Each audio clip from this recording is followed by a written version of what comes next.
So what hope does an atheist have when they suffer? From all my research to discover any kind of hope for an atheist, about the only hope they have is that when they die, their existence will cease. That's their hope. Everything is going to stop, their existence will cease, there will be no more of anything, no more being conscious of being somebody, you know. Their hope is oblivion and eternal nothingness. They believe that they are only conscious because they are part of a physical body, therefore they conclude that with the death of the body comes an end to any kind of consciousness altogether. So as soon as their body perishes, they perish with it, the consciousness perishes with it, because their consciousness is their physical matter. They don't believe it's separate to their physical matter. So there is actually no evidence for that belief system. It is assumed and not verified, nor can it be verified. In fact, it is an incredible gamble to believe in it, don't you think? It's a bit of a gamble. You're just making an assumption that the body, when it ceases, that you're going to cease with it, and that's a gamble to take, especially when there's lots of evidence to the contrary. You know, people that have had out-of-body experiences, that have partially died on the operating table and seen themselves from outside their body, you know, and thousands, if not millions of people account to have had that experience. So if the atheist belief system is true, and we will all rest in oblivion, that's the atheist heaven, then my being a Christian will not exclude me from entering into eternal nothingness. If it's true, if their system is true, when I die, I'm going to enter into nothingness also. Won't I? Because that's where everyone goes according to their belief system. And don't let an atheist tell you they don't have a belief system, because they have to have one. Every single person on the earth has a belief system of some kind. Some are true, some are false. Actually, I think more false than true these days. But because if you don't believe in God, then you have to believe in something else. And they believe that when you die, because they'll tell you, everything ceases. So that is their belief system. It has to be. That's what they believe is going to happen. You know, it's no more elaborate than that. But if the Christian belief system is true, that those who accept Jesus as God and Saviour will enter into heaven, then the atheist will be excluded from entering into heaven. That's dangerous, isn't it? If they're true and we enter into oblivion, there's nothing. I haven't lost anything, have I? We're in a win-win situation. They're in a gambling situation.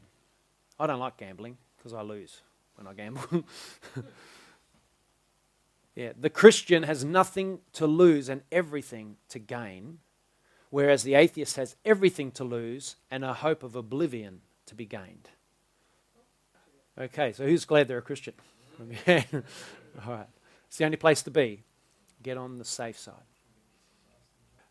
When you turn to the atheist worldview, you turn to the atheist belief system, and that's pretty well summed it up. If you can elaborate further and give us more meaning to the belief system, I'd love to hear it. So that's a challenge to YouTubers.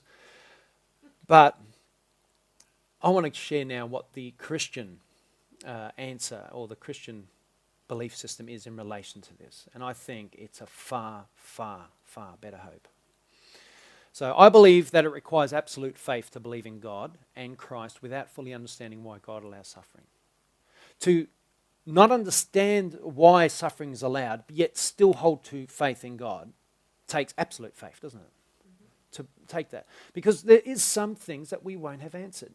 You know, many scientists are going to die never having a full answer to the things they've researched their whole life in. There are going to be things, experiments left unfinished that they can't finish because they've died. So there's always going to be questions unfinished in life that we're not going to get a full adequate answer for. And this is one of those questions that is, as far as we can go in our finite understanding of life, we're going to be left a little short on this answer, right? And that's one thing we have to accept as a Christian. And just because we don't understand it doesn't mean you give up the faith. You just have to say, well, God is sovereign. God will give me an adequate answer. And I'm looking forward to that. And you know, when he explains it, it will be so clear. Because we'll be in our imperishable bodies with our minds expanded, far greater capacity to understand things when we get to heaven than we have now. And then when God explains it, it'll just like piece together. Now I know why. Yep. Didn't God suffer the most? Exactly. Yes. God suffered. He went and, yeah. So if God himself came to earth and suffered, and he said, that we must follow in his steps and be prepared to suffer also, then it's showing us that God's not against suffering, but there is reason for suffering, especially in this life. There is reason for it. And we're going to try to sort of understand the reasons. I think the better thing is to understand why. The reasons behind it, what we can learn, what we can gain. Some commentators have said, everything they've learned of any value in their life has come through suffering. They've never learnt anything of value in the good times. It's during the hard times that you learn. So there are some things which we will not fully understand in this life, but despite our lack of understanding, true hope in God is still to believe. That is a true hope. When you have a true hope in God, you still believe despite everything to the contrary. So many atheists convince themselves that the argument against the existence of God due to there being suffering and evil in the world is a valid and watertight case. They think that they've won the argument. God allows suffering, therefore there is no God. Because a true God wouldn't allow suffering. That's not watertight. As he said, Jesus suffered. He went before us, suffered more than any man. And this is how their argument can go. So Ravi Zacharias, in his book, The Real Face of Atheism, gives us an overview of the 4 premises of their argument. 1, there is evil in the world. Who agrees with that? That premise is watertight, isn't it? If there was a God, he would have done something about it. Straight away, that's not watertight any longer. 3, nothing has been done about it. 4, the conclusion is there is no God. Okay, so premise 2 states an unmerited proposition. Why does God have to do something about it? They make the conclusion God would have done something about it if he existed. Why? There's reasons why God allows suffering. There has to be.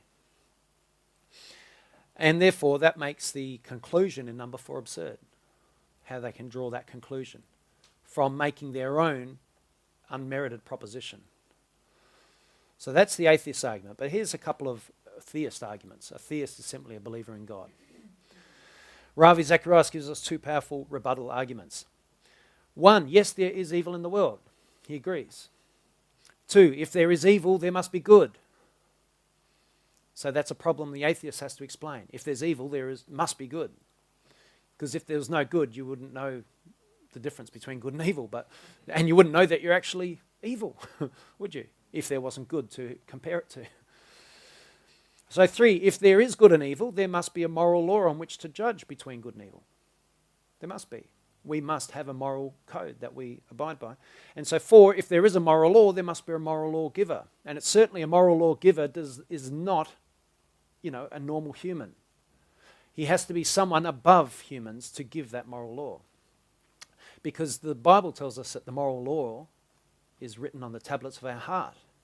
We from the time we're born, especially from the time we can understand things, we know the difference between right and wrong, don't we?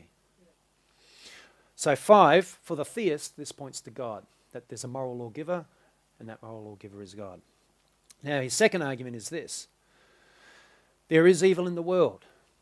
There is nothing inconsistent about evil and the freedom of the will within the framework of a loving creator. The freedom of the will, that's the key point there. That we are given a free will. Do you know most evil on the planet is brought upon by each and every one of us. We all bring it upon each other. That's evil that comes from having a free will. And God is a just God. He will give us a free will. And he's not going to come and, take that from us and force us to love him or force us to obey him. He's going to give us a free will. Now, if that free will then harms someone else, he's also going to allow it to happen because judgment must be done. And we must fulfill our natural tendencies, in a sense, to break the moral code that he's given.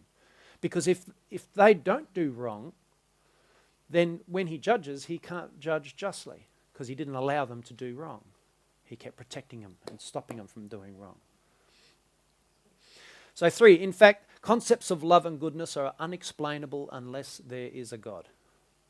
Since human beings do experience love and goodness, it argues for the reality of God, and therefore it is not unreasonable to believe that God exists.